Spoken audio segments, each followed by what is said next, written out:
ಮೂಕಂ ಕರೋತಿ ವಾಚಾಲಂ ಪಂಗುಂ ಲಂಘಯತಿ ಗಿರಿಂ ಯತ್ಕೃಪಾತಮಹಂ ವಂದೇ ಪರಮಾನಂದ ಸಾಗರಂ. ಓಂ ಸಹನಾವವತು ಸಹನೌ ಭುನಕ್ತು ಸಹ ವೀರ್ಯಂ ಕರವಾವಹೈ ತೇಜಸ್ವಿನಾವಧೀತಮಸ್ತು ಮಾ ವಿದ್ವಿಷಾವಹೈ. ಓಂ ಶಾಂತಿ ಶಾಂತಿ ಶಾಂತಿ. ಇವತ್ತು 2ನೇ ಅಧ್ಯಾಯದಲ್ಲಿ 55ನೇ ಶ್ಲೋಕ. ಶ್ರೀ ಭಗವಾನುವಾಚ ಪ್ರಜಹಾತಿ ಯದಾ ಕಾಮಾನ್ ಸರ್ವಾನ್ ಪಾರ್ಥ ಮನೋಗತಾನ್ ಆತ್ಮನ್ನೇವಾತ್ಮನಾ ತುಷ್ಟಃ ಸ್ಥಿತಪ್ರಜ್ಞಸ್ತದೋಚ್ಯತೆ. ಹೋದ ಕ್ಲಾಸಲ್ಲಿ ಅರ್ಜುನ ಕೇಳಿದ್ನಲ್ವಾ, ಹೌದು ನೀನು ಜ್ಞಾನಿ ಅಂತೀಯಾ, ಸ್ಥಿತಪ್ರಜ್ಞ ಅಂತ ಹೇಳ್ತೀಯಾ, ಯೋಗಿ ಅಂತ ಹೇಳ್ತೀಯಾ ಕೃಷ್ಣ, ಹಂಗಾದ್ರೆ ಅವನು ಹೆಂಗಿರ್ತಾನೆ? ಯೋಗಿಯಾದವನು ಹೆಂಗಿರ್ತಾನೆ? ಸ್ಥಿರವಾದ ಪ್ರಜ್ಞೆ ಇದ್ದವನು ಹೆಂಗಿರ್ತಾನೆ? ಅವನು ಹೆಂಗೆ ಮಾತಾಡ್ತಾನೆ ಪರಮಾತ್ಮ? ಎಷ್ಟ್ ಚೆನ್ನಾಗಿ ಕೇಳ್ತಾ ಇದ್ದ ನೋಡಿ. ಹೋಗ್ಲಿ, ಹೆಂಗೆ ಕುತ್ಕೋತಾನೆ ಅವನು? ಇಲ್ಲ, ಹೆಂಗೆ ನಡೀತಾನೆ ಅಂತ ಜ್ಞಾನಿ, ಅಂತ ಸ್ಥಿತ ಪ್ರಜ್ಞ? ಒಂಥರ ಕುತೂಹಲ ಅಲ್ವಾ? ಅವರೇ ಡಿಫ್ರೆಂಟ್ ಇರ್ತಾರೆ ಅಂತ ನಮ್ಮೆಲ್ಲರಿಗೂ ಅಷ್ಟೇ ಅಲ್ವಾ? ಸಾಮಾನ್ಯ ಮನುಷ್ಯರಂದ್ರೆ ನಮ್ ತರ ಇರ್ತಾರೆ. ಸ್ವಲ್ಪ ಜ್ಞಾನಿಗಳು ಯೋಗಿಗಳಾದ್ರೆ ಸೈಲೆಂಟ್ ಆಗಿರ್ಬೇಕು, ಜಾಸ್ತಿ ಮಾತಾಡಬಾರ್ದು, ಅವ್ರಿಗೂ ಆಶೀರ್ವಾದ ಮಾಡ್ಬೇಕು, ಏನೇನೋ ನಮ್ದು ಊಹೆ ಇರ್ತಿತ್ತಲ್ವಾ? ನಮ್ಮ ಪ್ರತಿನಿಧಿ ಅಲ್ವಾ ಅರ್ಜುನ. ಅದಕ್ಕೆ ಅರ್ಜುನನ್ಗೂ ಅವೇ ಡೌಟ್ಸ್ ಎಲ್ಲ. ಅದನ್ನ ಕೇಳಿದ ಓದ್ ಶ್ಲೋಕದಲ್ಲಿ. ಇವಾಗ ಈ ಶ್ಲೋಕದಲ್ಲಿ ಪರಮಾತ್ಮ ಹೇಳ್ತಾ ಇದ್ದಾನೆ, ಸ್ಥಿತಪ್ರಜ್ಞ ಅಂದ್ರೆ ಮೊದಲು ತಿಳ್ಕೊ ನೀನು ಅರ್ಜುನ, ಆಮೇಲೆ ಅವನು ಹೆಂಗೆ ನಡೀತಾನೆ, ಹೆಂಗೆ ಕುತ್ಕೋತಾನೆ, ಹೆಂಗೆ ಮಾತಾಡ್ತೇನೆ ಅದನ್ನ ಹೇಳ್ತೀನಿ ಅಂತ ಹೇಳ್ತಾ ಇದ್ದಾರೆ. ಈಗ ನೀವು ಹೇಳ್ತೀರಲ್ವಾ, ಓ ಯೋಗಿ ಅಂತ ಗೊತ್ತು ಅಂತ ಹೇಳ್ತೀರಾ, ಮತ್ತೆ ಏನು ಯೋಗಿ ಅಂದ್ರೆ? ಅಯ್ಯೋ ಏನು ಗೊತ್ತಿಲ್ಲ, ಏನೋ ಅವನು ಹಣೆಗೆ ವಿಭೂತಿ ಬಳ್ಕೋತಾನೆ, ಕೈನಲ್ಲಿ ರುದ್ರಾಕ್ಷಿ ಮಾಲೆ ಇರ್ತಿದ್ದೆ, ಜಪ ಮಾಡ್ತಾ ಇರ್ತಾನೆ, ಜಟೆ ಬಿಟ್ಟಿರ್ತಾನೆ, ಇವರು ಯೋಗಿ ಇರ್ಬೋದು, ಸ್ಥಿತ ಪ್ರಜ್ಞ ಇರ್ಬೋದು ಅಂತ ನಾವ್ ಹೇಳ್ತೀವಲ್ವಮ್ಮ. ಅದೇ ತರ ಇಲ್ಲಿ ಪರಮಾತ್ಮ ಆ ಮೊದಲು ಸ್ಥಿತ ಪ್ರಜ್ಞನ ತಿಳ್ಕೊಳ್ಳೋಣ, ಜ್ಞಾನಿನ ತಿಳ್ಕೊಳ್ಳೋಣ, ಆಮೇಲೆ ಅವನು ಹೆಂಗಿರ್ತಾನೆ ಅಂತ ಹೇಳ್ತೀನಿ ಪಾರ್ಥ ಅಂತ ಹೇಳ್ತಾ ಇದ್ದಾನೆ. ಯಾರು ಗೊತ್ತಾ ಸ್ಥಿತ ಪ್ರಜ್ಞ ಅಂದ್ರೆ? ತನ್ನ ಮನಸ್ಸಲ್ಲಿ ಎಲ್ಲ ಆಸೆಗಳನ್ನ ಬಿಟ್ಟು ಆತ್ಮನಲ್ಲೇ ಸದಾ ಅವನು ಮನಸ್ಸಿರ್ತಿದ್ದೆ, ಅವನು ಮಾತ್ರ ಸ್ಥಿತ ಪ್ರಜ್ಞ ನೋಡು ಅರ್ಜುನ ಅಂತ ಹೇಳ್ತಾನೆ. ನಮ್ಗೆ ಇದು ಗೊತ್ತೇ ಇಲ್ಲ. ಅವನು ಆಕಾರ ವಿಕಾರ ಹೆಂಗನ್ನ ಇರ್ಬೋದು, ಅವನಿಂದ ಬಟ್ಟೆ ಹಾಕೋಬಹುದು, ಹೆಂಗೆ ನಡಿಬಹುದು, ಕುತ್ಕೋಬಹುದು, ಏನನ್ನ ಮಾಡ್ಲಿ, ಅಂದ್ರೆ ಅವನ ಮನಸ್ಸು ಮಾತ್ರ ಪರಮಾತ್ಮನಲ್ಲಿರ್ಬೇಕು. ಆಶೆಗಳನ್ನೆಲ್ಲ ಬಿಟ್ಟಿದ್ದವನೇ ಜ್ಞಾನಿ ಅಂತ ನಮ್ಗೆ ಗೊತ್ತೇ ಇಲ್ಲ. ಯಾಕಂದ್ರೆ ಅರ್ಜುನ್ ನಂತರ ನಾವು ಸಾಮಾನ್ಯ ಮನುಷ್ಯರೇ ಅಲ್ವಮ್ಮ. ನಮ್ಗೆ ಹೇಳಿದ್ನಲ್ವ ಈಗ ನಾನು, ಕಷಾಯ ವಸ್ತ್ರ ಹಾಕೊಂಡಿರ್ಬೇಕು, ಕೈಯಲ್ಲಿ ಏನೋ ಒಂದು ಕಮಂಡಲ ಇಟ್ಕೋಬೇಕು, ಜಟೆ ಬಿಟ್ಟಿರ್ಬೇಕು, ಅಂತವ್ರನ್ನ ನಾವು ಯೋಗಿ ಜ್ಞಾನಿ ಅಂತ ಹೇಳ್ತೀವಿ. ನಮ್ಮ ತರಾನೇ ಸಾಮಾನ್ಯ ಮನುಷ್ಯರ ತರ ಇರ್ತಾರೆ ಅವರು, ಅಪಾರ ಜ್ಞಾನಿಗಳವರು. ಅಂತ ಜ್ಞಾನವಂತರನ್ನ ನಾವು ಗುರುತಿಸೋದೇ ಇಲ್ಲ. ಯಾಕೆ ಗುರುತಿಸಲ್ಲ ಅಂದ್ರೆ, ನಮ್ ತರಾನೇ ಮಾತಾಡ್ತಾರೆ, ನಮ್ ತರ ನಡ್ತಾರೆ, ನಮ್ ತರಾನೇ ಇದ್ದಾರೆ, ಇವ್ರು ಜ್ಞಾನಿ ಆಗಕ್ಕೆ ಸಾಧ್ಯನೇ ಇಲ್ಲ ಅಂತ ನಾವೇ ಫಿಕ್ಸ್ ಆಗ್ಬಿಟ್ಟಿದೀವಿ. ಅದಕ್ಕೆ ಚೆನ್ನಾಗಿ ತಿಳ್ಕೊಳ್ಳಿ, ಯಾರು ತಮ್ಮ ಮನಸ್ಸಲ್ಲಿರೋ ಆಸೆಗಳನ್ನೆಲ್ಲ ತೊರೆದು ಬಿಟ್ಟು ಅವನು ಪರಮಾತ್ಮನ ಚಿಂತನೆಯಲ್ಲೇ ಇರ್ಬೇಕು ನೋಡಿ ಯಾವಾಗ್ಲೂ. ಅವನು ಮಾತ್ರ ಸ್ಥಿತಪ್ರಜ್ಞ ಅಂತ. ನೋಡಿ, ನಮ್ಗೆ ಆಸೆ ನನ್ಗೇನ್ ಜಾಸ್ತಿ ಇಲ್ಲಪ್ಪ ಅಂತ ಹೇಳ್ತೀವಿ. ಇಲ್ಲ ಒಂದು ಹೇಳಿ ಅಂದ್ರೆ, ಅಯ್ಯೋ ಇಲ್ಲ, ಏನ್ ಆಸೆ ಇಲ್ಲಪ್ಪ, ಎಲ್ಲ ಚೆನ್ನಾಗಿದ್ದೀವಿ ಅಂತೀವಿ. ಇಲ್ಲ ಇಲ್ಲ, ನೀವ್ ಹೇಳ್ಬೇಕು ಅಂದಾಗ ಏನ್ ಬರ್ತಿದೆ? ಆಸೆಗಳ ಪ್ರವಾಹ. ಎಷ್ಟು ದೂರ ಇದೆ ನಮ್ಮ ಆಸೆಗಳು?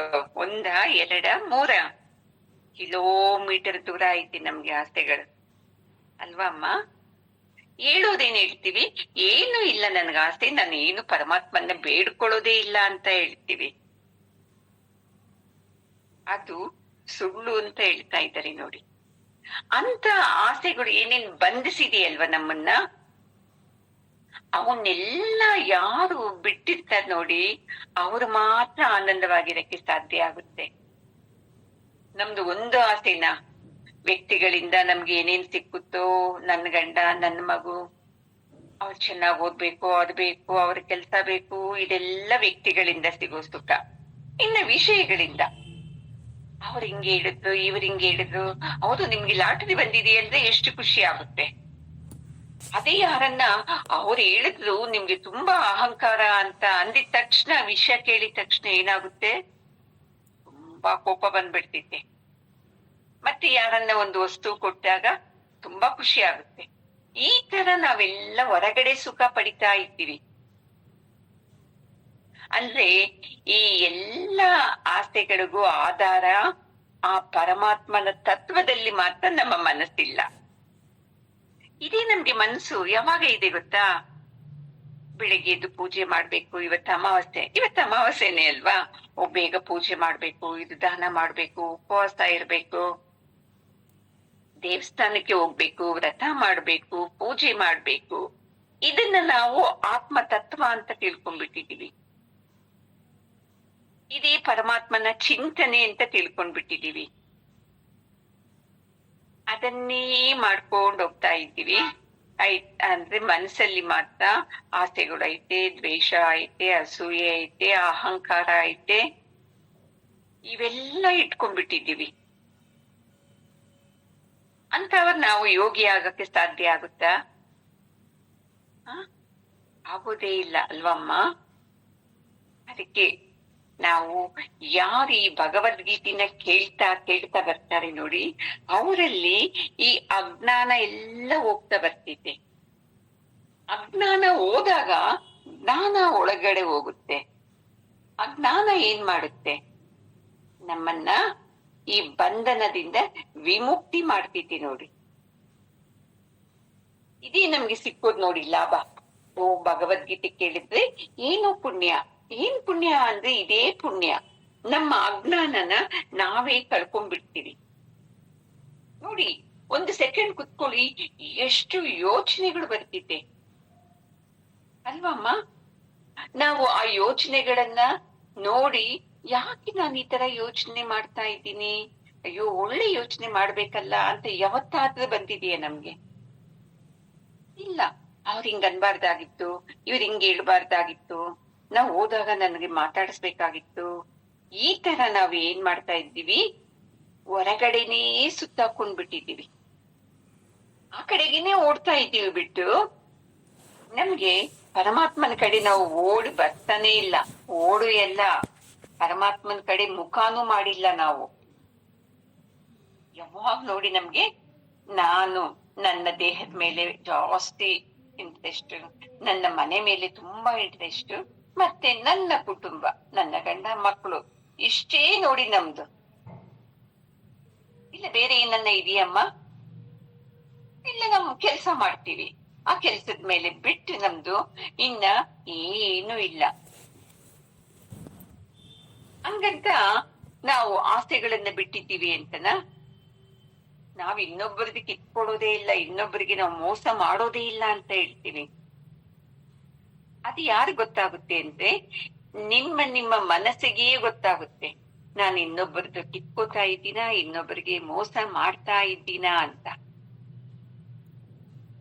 ಅದೇ ತರ ಇಲ್ಲಿ ಅಷ್ಟೇ, ಜ್ಞಾನಿ ಇವುಗಳಿಂದ ಹೊರಗಡೆ ಇರ್ತಾನೆ. ಅವನ ಮನಸ್ಸು ಈ ರಾಗದ್ವೇಷಗಳಿಂದ ಹೊರಗಡೆ ಇರ್ತಿದ್ದೆ. ಹಂಗಂತ ಅವನು ಊಟ ಬಿಡಲ್ಲ, ಬಟ್ಟೆ ಬಿಡಲ್ಲ, ಎಲ್ಲ ನಮ್ ತರಾನೇ ಇರ್ತಾನೆ ಅರ್ಜುನ. ಎಷ್ಟ್ ಚೆನ್ನಾಗಿ ಹೇಳ್ತಾ ಇದ್ದಾನೆ ನೋಡಿ ಪರಮಾತ್ಮ. ಅವನಿಗೂ ವಯಸ್ಸಾಗುತ್ತೆ, ಅವನಿಗೂ ಕಾಯಿಲೆಗಳು ಬರ್ತಿದೆ. ಪ್ರತಿಯೊಂದು ಮನುಷ್ಯನಿಗೆ ಏನೇನ್ ಬರುತ್ತೋ ಅದೆಲ್ಲನೂ ಜ್ಞಾನಿಗೆ ಬಂದೇ ಬರುತ್ತೆ. ಮತ್ತೆ ಹಂಗಾದ್ರೆ ಅವ್ರ ಜ್ಞಾನಿ ಹೆಂಗೆ ಅಂತ ಅನ್ಸುತ್ತಲ್ವಾ? ಒಂದೇ ನೋಡಿ, ನಾನು ನನ್ನ ಕುಟುಂಬ ಅಂತ ಬಿಟ್ಟಿದ್ದೀವಿ, ನನ್ನ ದೇಹ ಅಂತ. ಅವನು ನನ್ನ ಕುಟುಂಬನೂ ಬಿಟ್ಟಿದ್ದಾನೆ, ನನ್ನ ದೇಹನೂ ಬಿಟ್ಟಿದ್ದಾನೆ, ನಾನು ನಂದು ಅನ್ನೋ ಅಹಂಕಾರನು ಬಿಟ್ಟಿರ್ತಾನೆ. ಅದಕ್ಕೆ ಅವನು ಜ್ಞಾನಿಯಾಗಿದ್ದಾನೆ ಅರ್ಜುನ. ಅವನು ಹೆಂಗಿರ್ತಾನೆ ಅಂತ ಕೇಳಿದೆ ಅಲ್ವಾ ನೀನು? ಹೆಂಗಿರ್ತಾನಪ್ಪ? ನಿನ್ ತರ ನನ್ ತರಾನೇ ಇರ್ತಾನೆ ಅಲ್ವಾ ಅಮ್ಮ? ನೋಡಿ, ನಾವು ಅಯ್ಯಪ್ಪ ನನ್ನ ಅಂದ ಕಾಪಾಡ್ಕೋಬೇಕು ಅಂತ ಎಷ್ಟೆಷ್ಟು ಮಾಡ್ತೀವಿ. ಅವನು ಅವೇನು ಇಲ್ವೇ ಇಲ್ಲ. ಅವನು ನಮ್ಗೆ ಅದು ಬೇಕು ಇದು ಬೇಕು ಅನ್ನೋ ಸಂಘ ಜಾಸ್ತಿ ಇದೆ. ನಮ್ಗೆ ಒಂದು ವೇಳೆ ಇಲ್ಲ ಅನ್ಕೊಡಿ, ಆ ಪಕ್ಕದ ಮನೆಯಲ್ಲಿ, ಆ ಅಕ್ಕಪಕ್ಕದ ಮನೆಯಲ್ಲಿ ಏನಾದ್ರು ತಗೊಂಡ್ಬಿಟ್ರೆ ಅದರ ಸಂಘನ ಇಟ್ಕೊಂಡ್ಬಿಡ್ತೀವಿ. ಅವ್ರ ಮನೆಯಲ್ಲಿ ತಗೊಂಡಿದ್ದಾರೆ, ನಮಗೂ ಅದು ಬೇಕೇ ಬೇಕು ಅಂತ. ಅದು ನಮ್ಗೆ ಇಂಪಾರ್ಟೆಂಟ್ ಇದೆಯಾ ಇಲ್ಲ ಅಂತಾನು ಗೊತ್ತಿಲ್ಲ ನೋಡಿ, ಅಲ್ವಾ ಅಮ್ಮ? ನಾನು ಒಂದ್ಸಲ ಒಬ್ಬರ ಮನೆಗೆ ಹೋಗಿದ್ದೆ. ಅತ್ತೆ ಹೇಳ್ತಾ ಇದ್ದಾರೆ, ಓ ನೋಡಿ, ನಮ್ಮ ಮನೆಯಲ್ಲೂ ನಮ್ ಸೊಸೆ ಹಠ ಮಾಡಿ ನನ್ ಮಗನ ಹತ್ರ ಗಲಾಟಿ ಮಾಡಿ ಮಾಡಿ ಅವಳು ವಾರಗಿತ್ತಿ ಫ್ರಿಡ್ಜ್ ತಗೊಂಡಿದ್ದಕ್ಕೆ ಇವಳು ಹಠ ಮಾಡಿ ತರಿಸ್ಕೊಂಡಿದ್ದಾಳೆ ನೋಡಿ ಅಮ್ಮ. ನನ್ ಮಗ ಇವಾಗ್ಲೇ ಕಷ್ಟದಲ್ಲಿದ್ದಾನೆ, ಈಗ ಫ್ರಿಡ್ಜ್ ಬೇಕಾ ನಮ್ಗೆ?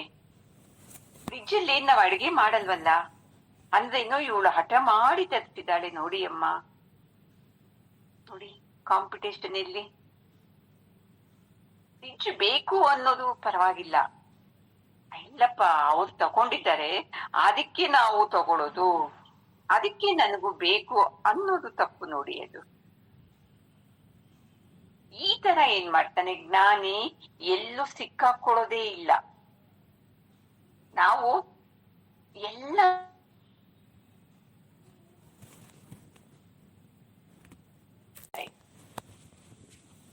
ಪರಮಾತ್ಮ ನನ್ನ ಚಿಂತನೆಯಲ್ಲಿ ಇಲ್ಲ ಅಂತಂದ್ರೆ ಅವನು ಸಂಸಾರಿ ಆಗ್ತಾನೆ ನೋಡಿ. ಈ ತರ ಅವನು ಇರ್ತಾನೆ ಬಿಟ್ಟು ಅವನು ಸ್ಪೆಷಲ್ ಆಗಿ ಏನು ಇರುವುದೇ ಇಲ್ಲ. ಚೆನ್ನಾಗಿ ಹೇಳ್ತಾ ಇದ್ದಾನೆ ನೋಡಿ. ಸಾಮಾನ್ಯರಂಗೆ ಇರ್ತಾನೆ, ನೋಡೋದಿಕ್ಕೆ ಹೆಂಗಿರ್ತಾನೆ ಗೊತ್ತಾ? ಅವ್ರಿಗೆ ಏನೂ ಗೊತ್ತಿಲ್ಲ ಇವನ್ಗೆ ಅನ್ನೋ ತರ ಸಹಜವಾಗಿರ್ತಾನೆ. ನಮಗೆ ಸ್ವಲ್ಪ ಗೊತ್ತಿದ್ರೆ ಸಾಕು, ಎಷ್ಟು ಗೊತ್ತಿರೋ ತರ ನಾವು ಪೋಸ್ ಕೊಡ್ತೀವಿ. ಈಗ ಚಿನ್ನ ಮಣ್ಣು ಎರಡು ಕೊಡ್ತಾರೆ ಅನ್ಕೊಳ್ಳಿಮ್ಮ. ನಿಮ್ಗೆ ಚಿನ್ನ ಬೇಕಾ ಮಣ್ಣು ಬೇಕಾ ಅಂತಂದ್ರೆ ನಾವೇನ್ ಮಾಡ್ತೀವಿ? ಅಪ್ಪ ಫಸ್ಟ್ ತಗೊಳ್ಳೋದು ಚಿನ್ನನೇ ತಗೋತೀವಿ. ಅದೇ ಜ್ಞಾನಿಗೆ ಕೊಡಿ, ಅವನಿಗೆ ಚಿನ್ನನು ಮಣ್ಣಿನ ಸಮಾನ ಇರ್ತೈತಿ ನೋಡಿ. ಯಾಕಂದ್ರೆ ಅವನಿಗೆ ಒಳಗಡೆ ಸೂಕ್ಷ್ಮತೆ ಇರ್ತೈತೆ. ಇದರಿಂದ ಸ್ವಲ್ಪ ದಿವಸನೇ ಆನಂದ. ಈ ಚಿನ್ನ ಹಾಕೊಂಡು ಈಗ ನೀವೇ ನೋಡಿ ಅಮ್ಮ, ಏನೋ ಅರ್ಜೆಂಟಿಂದ ನೆಕ್ಲೆಸ್ ತಗೋತೀರಾ, 1 ವಾರ 2 ವಾರ ಎಲ್ಲರಿಗೂ ನೋಡಿಸ್ತೀರಾ. 3ನೇ ವಾರದಿಂದ ನಿಮಗೆ ಇಂಟ್ರೆಸ್ಟ್ ಕಡಿಮೆ ಆಗ್ಬಿಡ್ತೈತಿ, ನೀವೇ ಎಲ್ಲೋ ಎತ್ತಿಟ್ಬಿಡ್ತೀರಾ. ಈ ತರ ಅವನಿಗೆ ಜ್ಞಾನಿಗೆ ಗೊತ್ತಿರ್ತೈತೆ ಅರ್ಜುನ, ಇದರಿಂದ ಸುಖ ಇಲ್ಲ ಅಂತ. ಹಂಗಾಗಿ ಅವನು ಎಲ್ಲಾ ಆಸೆಗಳನ್ನು ತೊರೆದಿರ್ತಾನೆ. ಈಗ ನೀವೇ ಯೋಚನೆ ಮಾಡಿ, ಯಾವ ಆಸೆ ಸ್ಥಿರವಾಗಿದೆ, ಯಾವಾಗ್ಲೂ ಆನಂದನೇ ಕೊಡುತ್ತೆ, ನಿಮಗೆ ನೆರವೇರಿದ್ದ ಆಸೆನ ಯಾವುದು ನಿಮ್ಗೆ ಸದಾ ಆನಂದ ಕೊಡ್ತಾ ಇದೆ ಯೋಚನೆ ಮಾಡಿ. ನಿಮ್ದೆ ತಗೊಳ್ಳಿ, ನನಗ್ ಮದುವೆ ಆದ್ರೆ ಸಾಕು, ನಿಮ್ ತಾಯಿಗೆ ನನ್ನ ಮಗಳಿಗೆ ಮದುವೆ ಆದ್ರೆ ಸಾಕು ಸಾಕು ಅಂತ ಹೇಳ್ತಾರೆ. ಮದುವೆ ಆಯ್ತು, ಖುಷಿ ಆಯ್ತು, ಆಮೇಲೆ ಅಪ್ಪ ನನಗ್ ಮದುವೆ ಆಗಿದ್ದು ಎಷ್ಟು ಆನಂದವಾಗಿದೆ ಅಂತ ಇವಾಗ್ಲೂ ಹೇಳ್ತೀರಾ ನೀವು? ಇಲ್ಲ ನಿಮ್ಮ ಅಮ್ಮ ಅಪ್ಪ ಹೇಳ್ತಾರ, ಸಾರ್ಥಕ ಆಯ್ತಪ್ಪ ನನ್ ಮಗಳಿಗೆ ಮದುವೆ ಮಾಡಿದ್ದು, ಏನು ಆನಂದವಾಗಿದ್ದೀನಿ ನಾನು ಅಂತ. ಅದು ಬಿಟ್ಬಿಡಿಯಪ್ಪ. ನೀವು ಅಯ್ಯೋ ನನಗೊಂದ್ ಮಗು ಹುಟ್ಟಿದ್ರೆ ಸಾಕು, ಮಗು ಹುಟ್ಟಿದ್ರೆ ಸಾಕು ಅಂತ ಆಸೆ ಪಡ್ತೀರಾ. ಮಗು ಹುಟ್ಟಿತು, ಇವಾಗ ಅದೇ ಆನಂದದಲ್ಲಿದ್ದೀರಾ? ಹುಟ್ಟಿದ ದಿವಸ ಎಷ್ಟು ಆನಂದ ಆಯ್ತು, ಅಪ್ಪ ನನಗೆ ಮಗು ಹುಡ್ತು ಅಂತ ಫೋನ್ ಮಾಡಿ ಹೇಳಿದ್ದೀರಾ, ಸ್ವೀಟ್ ಹಂಚಿದ್ದೀರಾ. ಇವಾಗ್ಲೂ ಅದೇ ಆನಂದದಲ್ಲಿದ್ದೀರಾ? ಇಲ್ಲ.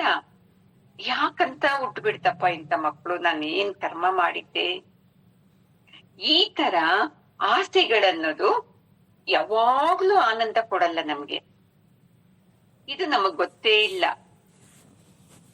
ನಾನ್ ಮದುವೆ ಆಗಿ ಆನಂದವಾಗಿಲ್ಲ ಅಂದ್ರೆ ಇದು ನನ್ ಮಗಳಿಗೆ ಮದುವೆ ಮಾಡ್ಲೇಬೇಕು. ಈ ತರ ನಾವೇನ್ ಮಾಡ್ತೀವಿ, ಒಂದು ಆಸೆಯಿಂದ ಇನ್ನೊಂದು ಆಸೆಗೆ ಜಂಪ್ ಹಾಕೊಂಡು ಹೋಗ್ತಾ ಇದ್ದೀವಿ. ಅವನು ಸ್ಥಿತಪ್ರಜ್ಞ ಮಾತ್ರ ಯಾವ ಆಸೆಗೂ ಜಂಪ್ ಆಗೋದೇ ಇಲ್ಲ. ಅವನು ಇಂಥ ಸತ್ಯಗಳನ್ನೆಲ್ಲ ತಿಳ್ಕೊಂಡ್ಬಿಟ್ಟಿರ್ತಾನೆ. ಯಾವುದರಲ್ಲೂ ನಿಜವಾದಂತ ಆನಂದ ಇಲ್ಲ, ಈ ಪರಮಾತ್ಮನ ಚಿಂತನೆಯಲ್ಲಿ ಮಾತ್ರ ಆನಂದ ಅಂತ. ಹಂಗಾಗಿ ಅವನು ಅತ್ಯಂತ ಸಂತುಷ್ಟನಾಗಿರ್ತಾನೆ. ಈ ಕಾಮ ಕ್ರೋಧಗಳನ್ನೆಲ್ಲ ಬಿಟ್ಟಿರ್ತಾನೆ, ಅಹಂಕಾರ ಬಿಟ್ಟಿರ್ತಾನೆ. ಇವೆಲ್ಲ ಬಿಟ್ಟಿದ್ದವನ್ ಹೆಂಗಿರ್ತಾನೆ? ಎಲ್ಲರ ಜೊತೆ ಆನಂದವಾಗಿರ್ತಾನೆ ಅಲ್ವಮ್ಮ? ಈಗ ನೋಡಿ, ನಿಮ್ಗೆ ಅಹಂಕಾರ ಇತ್ತು ಅಂದ್ರೆ ನೀವು ಆನಂದವಾಗಿರಕ್ಕಾಗುತ್ತಾ? ನನಗಿಂತ ಅವ್ರು ಕಮ್ಮಿ ಇದ್ದು ಈ ವರ್ಷ ನೋಡಿದ್ರೆ ನಮ್ಗಿಂತ ಅವರೇ ಚೆನ್ನಾಗಿದಾರಲ್ವಾ ಅಂತ ಬಂದ್ಬಿಡ್ತಿದ್ದೆ, ಮತ್ತೆ ದ್ವೇಷ ಶುರುವಾಗ್ಬಿಡ್ತಿದ್ದೆ. ಈ ತರ ಇರ್ತಿತಿ ನೋಡಿ. ಅದಕ್ಕೆ ನಮ್ಮ ಇಂದ್ರಿಯಗಳನ್ನೆಲ್ಲ ನಾವು ಕಂಟ್ರೋಲ್ ಮಾಡ್ಬೇಕು. ಕಣ್ಣಿಗೆ ಬುದ್ಧಿ ಹೇಳ್ಬೇಕೆ, ನೋಡಿದ್ದೆಲ್ಲ ಆ ಕಡೆ ಓಡ್ತೀಯ ಅಂತ. ಕಿವಿಗೆ ಬುದ್ಧಿ ಹೇಳ್ಬೇಕು, ಏನು ಕೆಟ್ಟ ಕೆಟ್ಟ ಮಾತುಗಳು, ಅವ್ರ ಮೇಲೆ ನಿಂದೆ ಚಾಡಿಗಳು ಕೇಳ್ತೀಯಲ್ಲ ಅಂತ. ಅವಾಗ ನಾವ್ ಹೆಂಗಿರ್ತೀವಿ? ಸ್ಥಿತಪ್ರಜ್ಞ. ಅವನ ತರ ನಾವಿರಕ್ಕೆ ಸಾಧ್ಯ ಆಗುತ್ತೆ ಅಮ್ಮ. ಇಲ್ಲ ಅಂತಂದ್ರೆ ನಾವ್ ಯಾವಾಗ್ಲೂನು ಆನಂದವಾಗಿರಕ್ಕೆ ಸಾಧ್ಯನೇ ಇಲ್ಲ. ಈಗ ಎಕ್ಸಾಂಪಲ್ ಕೊಡ್ತಾರೆ ಗುರುಗಳು. ಹಾವಿಗೆ ಎರಡು ಹಲ್ಲುಗಳಲ್ಲಿ ಮಾತ್ರ ವಿಷ ಇರುತ್ತಂತೆ. ಅದನ್ನ ಕಿತ್ತು ಬಿಟ್ರೆ ಹಾವಿನ ಜೊತೆ ನಾವ್ ಹೆಂಗಾದ್ರೂ ಆಟ ಆಡ್ಬೋದಂತೆ. ಅದು ನಮ್ಮನ್ನ ಕಚ್ಚಿದ್ರೆ ನಾವು ಸಾಯೋದೇ ಇಲ್ಲ. ಅದೇ ತರ ನಾವು ಅಷ್ಟೇ ಈ ಸಂಸಾರ ಅನ್ನೋ ವಿಷದ ಹಲ್ಲನ್ನ ಕೀಳ್ಬೇಕಂತೆ. ಏನ್ ಸಂಸಾರ ಅಂದ್ರೆ ಈ ಗಂಡನ್ ಬಿಡ್ಬೇಕಾ, ಮಕ್ಕಳು ಬಿಡ್ಬೇಕಾ? ಅದೆಲ್ಲ ಸಂಸಾರ ಅಂತಂದ್ರೆ ನಾವ್ ಅದನ್ನೇ ಅನ್ಕೊಂಡ್ ಬಿಟ್ಟಿದೀವಿ. ನಮ್ಮಲ್ಲಿ ಇದೆ ನೋಡಿ, ಕಾಮ, ಕ್ರೋಧ, ಅಸೂಯೆ, ದ್ವೇಷ, ಅಹಂಕಾರ. ಈ ವಿಷದ ಹಲ್ಲುಗಳನ್ನ ಕಿತ್ತು ಬಿಟ್ಟಾಗ ನೋಡ್ಕೊಳ್ಳಿ, ಅವನು ಹೆಂಗಿ ಸ್ಥಿತಪ್ರಜ್ಞ ಆನಂದವಾಗಿರ್ತಾನೋ ಅದೇ ತರ ನಾವು ಆನಂದವಾಗಿರ್ಬೋದು ನೋಡಿ. ನಿಮ್ಮ ಮನಸ್ಸಲ್ಲಿ ಈ ಹಲ್ಲುಗಳನ್ನೆಲ್ಲ, ಕೆಟ್ಟ ವಿಷದ ಹಲ್ಲುಗಳು, ಕಾಮ, ಕ್ರೋಧ, ರಾಗ, ದ್ವೇಷ, ಅಸೂಯೆ, ಮದ, ಮಾತ್ಸರ್ಯ, ಇವುಗಳನ್ನು ಕಿತ್ತು ಬಿಟ್ಟು ನೋಡಿ, ನೀವು ಸಂಸಾರದಲ್ಲಿರಿ, ಆನಂದವಾಗಿರ್ಬೋದು. ಯಾಕೆ? ಅದು ಬೇಕೇ ಬೇಕು ಅಂತ ಇಲ್ಲ, ಅವಳ ಕಂಡ್ರೆ ನನಗೆ ಸರಿ ಹೋಗೋದು ಇಲ್ಲ ಅಂತ ದ್ವೇಷನೂ ಇಲ್ಲ, ಬೇಕೇ ಬೇಕು ನನಗೆ ಅದು ಅಂತ ಹಠ ಮಾಡುವಂತ ರಾಗನೂ ಇಲ್ಲ ಅಂದಾಗ ಹೆಂಗಿರ್ಬೋದು ನಾವು? ಆನಂದವಾಗಿರ್ಬೋದು ಅರ್ಜುನ. ಅದಕ್ಕೆ ಅವನು ನಮ್ ತರಾನೇ ಇರ್ತಾನೆ, ಅವನು ಊಟ ಮಾಡ್ತಾನೆ, ಅವನು ನಡಿತಾನೆ, ನಮ್ ತರಾನೇ ನಡಿತಾನೆ, ಮಾತಾಡ್ತಾನೆ, ಕೇಳ್ತಾನೆ, ಎಲ್ಲ ಮಾಡ್ತಾನೆ. ಅಂದ್ರೆ ಮನಸ್ಸಲ್ಲಿ ಮಾತ್ರ ಅವನು ಈ ರಾಗ ದ್ವೇಷ ಅನ್ನೋ ಅಲ್ಲಿ ಕಿತ್ತಾಕಿರ್ತಾನೆ. ಕಿತ್ತಾಗ ಏನ್ ಇರ್ತಿದ್ದೆ? ಪರಮಾತ್ಮನ ಚಿಂತನೆ ಇರ್ತಿದ್ದೆ. ಅದಕ್ಕೆ ಅವನು ಆನಂದವಾಗಿರ್ತಾನೆ. ನಮಗೆ ದುಃಖ ದುಃಖ ದುಃಖ, ಅಯ್ಯೋ ನಮ್ಗಿಂತ ಅವ್ರು ಚೆನ್ನಾಗಿದ್ದಾರೆ ಅಂತ ಅಸೂಯೆ, ಅಯ್ಯೋ ನಾವು ಅವ್ರ ತರ ಇಲ್ವಲ್ಲ ಅಂತ ಬಯಕೆ, ಮಾತ್ಸರೆ ಎಷ್ಟಿದೆ ನೋಡಿ ನಮ್ಮಲ್ಲಿ. ಇಷ್ಟೊಂದ್ ಜನ ಕಳ್ಳರು ನಮ್ಮಲ್ಲಿದ್ದಾಗ ನಾವ್ ಆನಂದವಾಗಿರಕ್ಕಾಗುತ್ತ ಅಮ್ಮ? ಒಬ್ಬ ಕಳ್ಳನ್ನೇ ನಾವು ಕಂಟ್ರೋಲ್ ಮಾಡಕ್ ಆಗಲ್ಲ ಅಂತ ಈ 6 ಜನ ಕಳ್ಳರು ನಮ್ಮನ್ನ ಮುತ್ತಿಗೆ ಹಾಕ್ಬಿಟ್ಟಿದ್ದಾರೆ. ಅದಕ್ಕೆ ನಾವು ಪರಮಾತ್ಮನ ಕಡೆ ಹೋಗಕ್ಕೆ ಆಗ್ತಾ ಇಲ್ಲ. ಇವರು ನಮ್ಮನ್ನ ಬಿಡ್ತಾ ಇಲ್ಲ. ಅಲ್ಲೇನಿದೆ, ಈ ಸಂಸಾರದಲ್ಲೇ ಸುಖ ಇದೆ, ಅವ್ರಿಗೆ ಮೋಸ ಮಾಡು, ಇವ್ರಿಗೆ ಮೋಸ ಮಾಡು, ಅವ್ರಿಗೆ ಕಿತ್ಕೊಂಡ್ ತಿನ್ನು, ಇವ್ರಿಗೆ ಕಿತ್ಕೊಂಡ್ ತಿನ್ನು ಅಂತ ನಮ್ಮನ್ನ ಹಿಂಗೇ ಹಿಡ್ಕೊತಾ ಇರೋದ್ರಿಂದ ನಾವು ಆನಂದವಾಗಿಲ್ಲ ಅರ್ಜುನ. ಸ್ಥಿತಪ್ರಜ್ಞ ಮಾತ್ರ ನಾನು ನೀನು ಹೆಂಗಿದ್ದೀವೋ ಅದೇ ತರಾನೇ ಇರ್ತಾನೆಪ್ಪ. ಯಾವಾಗ್ಲೂ ಯೋಗಿಯನ್ನ, ಜ್ಞಾನಿಯನ್ನ, ಸ್ಥಿತಪ್ರಜ್ಞನನ್ನ ಹೊರಗಡೆ ಆಕಾರದಿಂದ ನೋಡ್ಬಿಟ್ಟು ಇವನು ಯೋಗಿ, ಇವನು ಜ್ಞಾನಿ, ಇವನು ಸ್ಥಿತಪ್ರಜ್ಞ ಅಂತ ಹೇಳಕ್ಕೆ ಆಗಲ್ಲ ಅಂತ ಹೇಳ್ತಾ ಇದ್ದಾರಮ್ಮ. ನಾವಾದ್ರೆ ಮುಖ ನೋಡಿ ಅಯ್ಯೋ ಇವ್ರು ಇಂಥ ಬಟ್ಟೆ ಹಾಕಿದಾರಪ್ಪ, ಇವ್ರು ಯೋಗಿ ಅನ್ಬಿಡ್ತೀವಿ. ಆಮೇಲೆ ಯಾವಾಗ್ಲೂ ಗೊತ್ತಾಗುತ್ತೆ ಅವರು ಕೆಟ್ಟ ಬುದ್ಧಿ. ಅದು ಅಲ್ಲ ಅಂತ ಹೇಳ್ತಾ ಇದ್ದಾರೆ ನೋಡಿ. 56ನೇ ಶ್ಲೋಕ. ದುಃಖೇಶ್ವನುದ್ವಿಗ್ನ ಮನಃ ಸುಖೇಶು ವಿಗತ ಸ್ಪೃಹಃ ವೀತರಾಗ ಭಯ ಕ್ರೋಧಃ ಸ್ಥಿತಧೀರ್ಮುನಿರುಚ್ಯತೆ. ಹೌದಾ ಅಂತ ಕೇಳ್ತಾನೆ ಅರ್ಜುನ. ಅವನು ಜ್ಞಾನಿನ ಹಂಗಂದ್ರೆ? ಅಯ್ಯೋ ನಾನು ಏನು ಅನ್ಕೊಂಡ್ಬಿಟ್ಟಿದ್ನಲ್ಲ, ಜ್ಞಾನಿ ಅಂದ್ರೆ ಹಿಂಗಿರ್ಬೇಕು ಅಂತ ಅಂತ ಅರ್ಜುನ ಹೇಳೋದ್ರಲ್ಲೇ ಪರಮಾತ್ಮ ಹೇಳ್ತಾನೆ, ಅಷ್ಟೇ ಅಲ್ಲ ಅರ್ಜುನ, ಇನ್ನೊಂದು ಲಕ್ಷಣ ಇದೆ ಜ್ಞಾನಿದು. ಏನಪ್ಪಾ ಅಂದ್ರೆ ದುಃಖ ಬಂದಾಗ ಅವನು ಅಯ್ಯೋ ಅಂತ ಕಿರ್ಚೋದು ಇಲ್ಲ, ಬಿದ್ದೋಗೋದು ಇಲ್ಲ ಅವನು. ಮತ್ತೆ ಸುಖಕ್ಕೆ ಅವನು ಆಹಾ ಸುಖ ಸಿಕ್ತಲ್ವಾ ಇಂಥದ್ ಬೇಕು ಅಂತಾನೂ ಇರೋದಿಲ್ಲ. ಮತ್ತೆ ಅವನಿಗೆ ಮೋಹನೂ ಇಲ್ಲ, ಭಯನೂ ಇರೋದಿಲ್ಲ. ಮತ್ತೆ ಅತೀ ಮುಖ್ಯವಾಗಿ ಕೋಪ ಅವನಿಗೆ ಇರೋದಿಲ್ಲ. ಯಾರಿಗೆ ಈ ಮೋಹ ಇಲ್ಲ, ಭಯ ಇಲ್ಲ, ಕೋಪ ಇಲ್ಲ, ದುಃಖ ಬಂದಾಗ ಅಯ್ಯೋ ಅನ್ನೋದು, ಸುಖ ಬಂದಾಗ ಆಹಾ ಇನ್ನೂ ಬೇಕು ಅನ್ನೋದು, ಇವು ಯಾರು ಮಾಡಲ್ಲ ನೋಡು ಅರ್ಜುನ, ಅವನು ಸ್ಥಿತಪ್ರಜ್ಞನು, ಅವನು ಜ್ಞಾನಿ ಅಂತ ಪರಮಾತ್ಮ ಇಲ್ಲಿ ಹೇಳ್ತಾ ಇದ್ದಾರೆ ನೋಡಿ. ನಾವು ಫುಲ್ ಆಪೋಸಿಟ್ ಇದ್ದೀವಿ. ನಾವು ಒಂದು ಸ್ವಲ್ಪ ದುಃಖ ಆಯ್ತು ಅಂತಂದ್ರೆ ನಾವಿನ್ನ ಕೆಳಗಡೆ ಬಿದ್ದು ಹೋಗ್ಬಿಡ್ತೀವಿ. ಆಗೋಯ್ತಿನ್ನ ನನ್ನ ಸಮಸ್ಯೆ ಪ್ರಪಂಚದಲ್ಲಿ ಯಾರಿಗೂ ಇಲ್ಲಪ್ಪ, ನಂದೇ ದೊಡ್ಡ ಸಮಸ್ಯೆ ಅಂತ ಕುಗ್ಗಿ ಕುಗ್ಗಿ ಹತ್ತು ಸುಸ್ತಾಗ್ಬಿಡ್ತೀವಿ. ಮತ್ತೆ ಸುಖ ಏನನ್ನ ಸಿಕ್ತು ಅಂದ್ರೆ ಮತ್ತೆ ಆ ಕಡೆನೇ ನಮ್ದು ಮನ್ಸು ಅಯ್ಯೋ ಅಂತದ್ ಸಿಕ್ಲಿ ನನ್ಗೆ, ಇವತ್ತು ಸಿಕ್ಕೈತೆ ಸಂತೋಷ ಪಡೋಣ ಅಂತ ಇಲ್ಲ, ಇಂಥದ್ದು ನಾಳೆನೂ ಸಿಕ್ಲಿ. ಇವತ್ ನಮ್ಮ ಯಜಮಾನ್ರು ಎಷ್ಟ್ ಚೆನ್ನಾಗ್ ಮಾತಾಡಿದ್ರು ಗೊತ್ತಾ, ಪರಮಾತ್ಮ ದಿವ್ಸ ಹಿಂಗೇ ಮಾತಾಡ್ಲಿ ಅಪ್ಪ ಅಂತ ಅಲ್ವಾ ಅಮ್ಮ? ಏನು ಅವ್ರ ಕೋಪದಿಂದ ಬೈದ್ ಬಿಡ್ತಾರೆ ಮನೆಯಲ್ಲಿ ಒಂದು ಮಾತು, ಆಗೋಯ್ತು ನನ್ನ ಅನ್ಬಾರ್ದಾಗಿತ್ತು, ನಾನಂತ ತಪ್ಪು ಮಾಡಿದ್ದೀನ ಅಂತ ಹಿಡ್ಕೊಂಡು ಅಳ್ತಾ ಇರ್ತೀವಿ. 3 ದಿವ್ಸ 4 ದಿವ್ಸ ಆದ್ರೇನು ಆ ಕೋಪನ ಯಾವ್ಯಾವ್ದ್ರ ಮೇಲೂ ನೋಡಿಸ್ತೀವಿ. ಆಮೇಲೆ ಆ ಕೋಪದಲ್ಲಿ ಅವರು ಸೈಲೆಂಟ್ ಆಗಿರ್ತಾರಲ್ವಾ, ಅವಾಗ ಇನ್ನೂ ಕ್ರೋಧ ಬಂದ್ಬಿಡ್ತಿದ್ದೆ. ನೋಡು ನಾನು ಇಷ್ಟು ಕೋಪದಲ್ಲಿದ್ದೀನಿ, ದುಃಖದಲ್ಲಿದ್ದೀನಿ, ಅವ್ರು ನೋಡದೆ ಜಾಲಿಯಾಗಿ ಮಾತಾಡ್ತಾರೆ, ಹೊಟ್ಟೆ ತುಂಬಾ ತಿಂತಾರೆ, ನನಗೆ ನಿದ್ದೆ ಬರ್ತಾ ಇಲ್ಲ, ಊಟ ಮಾಡ್ತಾ ಇಲ್ಲಲ್ವಾ, ಇವ್ರೇನ್ ಹೆಂಗಿದ್ದಾರೆ ಅಂತ ಅವಾಗ ಇದ್ದು ಸಿಟ್ಟು ಬಂದ್ಬಿಡ್ತಿದ್ದೆ ಅಲ್ವಾ ಅಮ್ಮ? ನೋಡಿ, ಯಾರಲ್ಲಿ ಉದ್ವೇಗ ಇರ್ಲೇಬಾರ್ದು. ಒಂದು ಚಿಕ್ಕ ವಿಷಯ ಕೇಳಿದ ತಕ್ಷಣ ಹಿಂಗಾಗೋಯ್ತಾ, ಹಿಂಗಾಗ್ಬಾರ್ದಾಗಿತ್ತು. ಯಾಕಾಗ್ಬಾರ್ದಾಗಿತ್ತು? ನಮ್ಮ ಕರ್ಮಕ್ಕೆ, ಪ್ರಾರಬ್ಧಕ್ಕೆ ತಕ್ಕಂಗೆ ದುಃಖಗಳು ಆಗ್ತಾ ಇರ್ತಿದೆ, ಏನೇನೋ ಘಟನೆಗಳಾಗುತ್ತೆ. ಹಿಂಗಾಗ್ಬಾರ್ದು ಅಂತ ಅನ್ಕೊಂಡಿದೆ, ಅದು ಮೂರ್ಖತ್ವ ನೋಡಿ. ನಾವು ಈ ಜನ್ಮದಲ್ಲಿ ಒಳ್ಳೆಯವರು, ಎಷ್ಟೋ ಜನ್ಮದಲ್ಲಿ ಏನೇನೋ ಮಾಡಿದ್ದೀವಲ್ವಾ, ಅದರ ಫಲನ ನಾವೇ ತಿನ್ಬೇಕಲ್ವಾ? ದುಃಖ ಬಂದಾಗ ಅವರಿಂದ ಹಿಂಗಾಯ್ತು, ಇವರಿಂದ ಹಿಂಗಾಯ್ತು ಅಂತ ನಿಂದೆ ಹಾಕೋದು. ದುಃಖ ಬಂದಾಗ ನಾನ್ ಮಾಡಿದ ಪೂಜೆ, ನಾನ್ ಮಾಡಿದ ವ್ರತ ಅಂತ ಈ ಕಡೆ ಹಾಕೊಳ್ಳೋದು. ಅದಕ್ಕೆ ಆ ಸ್ಥಿತಪ್ರಜ್ಞನು ಇವೆಲ್ಲನೂ ದಾಟಿದ್ದಾನೆ ಅವನು. ಇಲ್ಲ ಅಂತಂದ್ರೆ ಅವನು ಚಿತ್ತಪ್ರಜ್ಞ ಅನ್ಸ್ಕೊಳಕ್ಕೆ ಯೋಗ್ಯತೆನೇ ಇರ್ತಾ ಇರ್ಲಿಲ್ಲ ಅವನಿಗೆ. ನಾವು ನೀವೇ ಯೋಚನೆ ಮಾಡ್ಕೊಳ್ಳಿ, ಯಾವ ವಿಷಯದಲ್ಲಿ ನಾನು ಕೋಪ ಮಾಡ್ಕೋತೀನಿ, ಸಿಟ್ಟು ಮಾಡ್ಕೋತೀನಿ, ದ್ವೇಷ ಮಾಡ್ತಾ ಇದ್ದೀನಿ ಅಂತ. ಇದಕ್ಕೆ ನನಗೆ ಆನಂದ ಸಿಗ್ತಾ ಇಲ್ಲ ಅಂತ ಅರ್ಥ ಆಗ್ಬೇಕು ನಮ್ಗೆ. ದ್ವೇಷ ಇದ್ರೇನು ಆನಂದ ಆಗಲ್ಲ, ಆಗುತ್ತಮ್ಮ? ಇಲ್ಲ.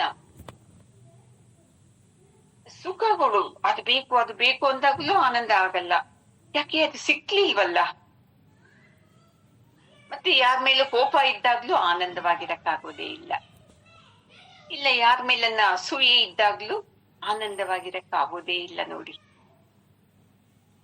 ಆನಂದ ಬೇಕು ಅಂದ್ರೆ ಈ ಕಳ್ಳರನ್ನ ಏನ್ ಮಾಡ್ಬೇಕು?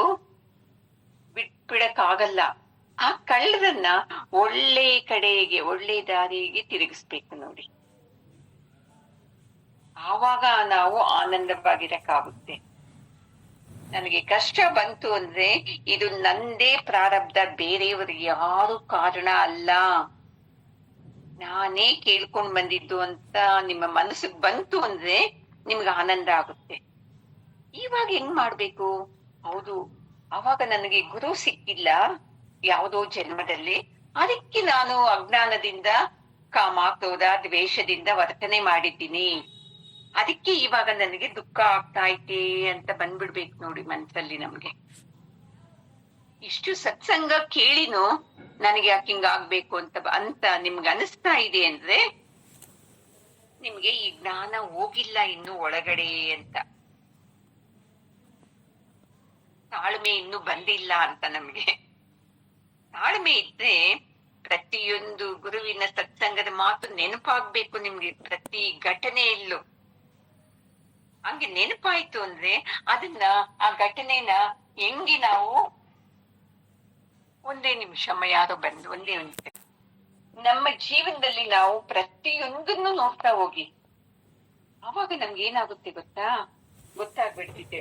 ಓಹೋ, ಇವೆಲ್ಲ ನಾನು ಯಾವ ಜನ್ಮದಲ್ಲೋ ಮಾಡ್ಕೊಂಡಿದ್ದು ಈಗ ನನಗೆ ಕಷ್ಟವಾಗಿ, ಕಾಯಿಲೆಯಾಗಿ, ಮನೆಯಲ್ಲಿ ಸಮಸ್ಯೆಗಳಾಗಿ, ಹಣದ ಸಮಸ್ಯೆ ಆಗಿ ಎಲ್ಲ ಬರ್ತಾ ಇದೆ ಅಂದ್ರೆ ನಾನೇನ್ ಮಾಡ್ಬೇಕು?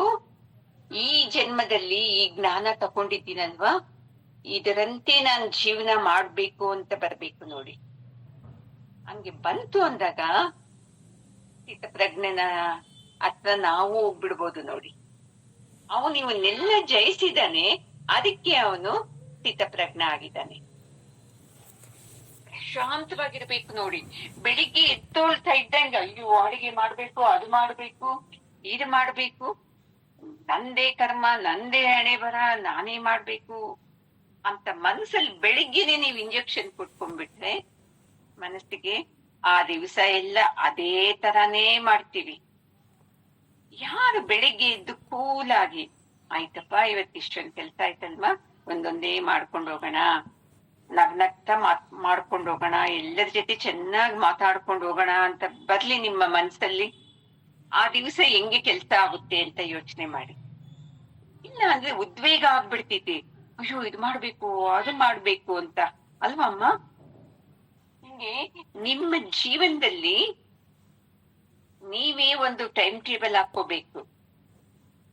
ಅವಾಗ ನಮ್ಗೆ ಈ ದುಃಖ, ಈ ಸುಖಗಳು, ದುಃಖ ಬಂದಾಗ ಕುಗ್ಗಲ್ಲ, ಸುಖ ಬಂದಾಗ ಹಿಗ್ಗೋದು ಇಲ್ಲ,